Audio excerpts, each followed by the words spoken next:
Uma das perguntas realizadas para a professora Magda Seixas na nossa live foi em relação às alterações do hemograma de um paciente com anemia falciforme. E olha só o que ela respondeu. É assim, então vamos lá. A gente está falando do hemograma, então a gente precisa lembrar que a primeira coisa que a gente observa é a definição da anemia. Então a gente observa a redução de hemácia, hemoglobina e o hematócrito, né?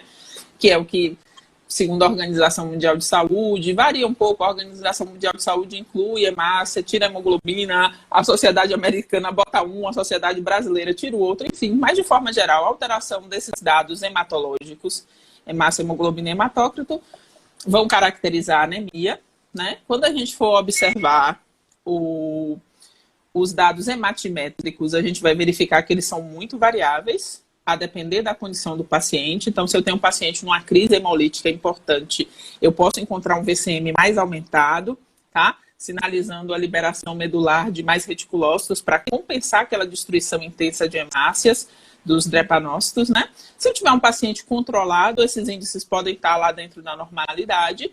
Então, esse aí é a primeira, são as características que variam. O que a gente observa, então, assim, quando eu fiz estudo no mestrado e doutorado, a gente viu, eu estudei bem com o paciente, que eu gosto muito de pesquisa aplicada, né?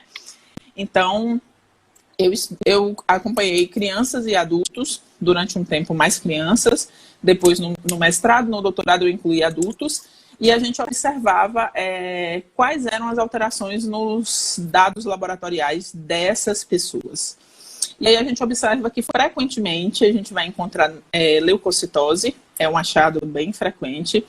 Então, assim, um leuco levemente aumentado, né, nada de absurdo.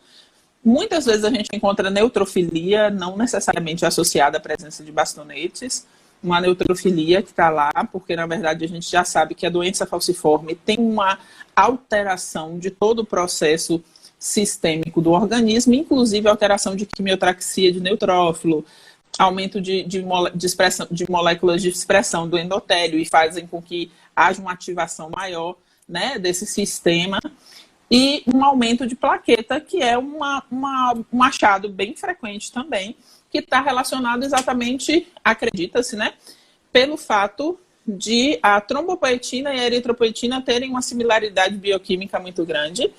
Então, se eu tenho uma anemia frequente, quando esse sangue ele passa pelos rins, os rins percebem a pequena quantidade de oxigênio e aí as células renais produzem eritropoetina, que na medula óssea vai estimular a produção de novos eritrócitos, tá? E aí, essa eritropoetina, em grande quantidade, ela meio que estimula a produção de plaquetas, porque bioquimicamente a trombopoetina e a eritropoetina são muito parecidas.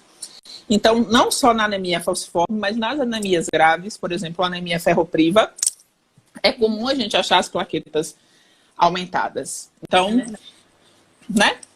No hemograma, de forma geral, é isso.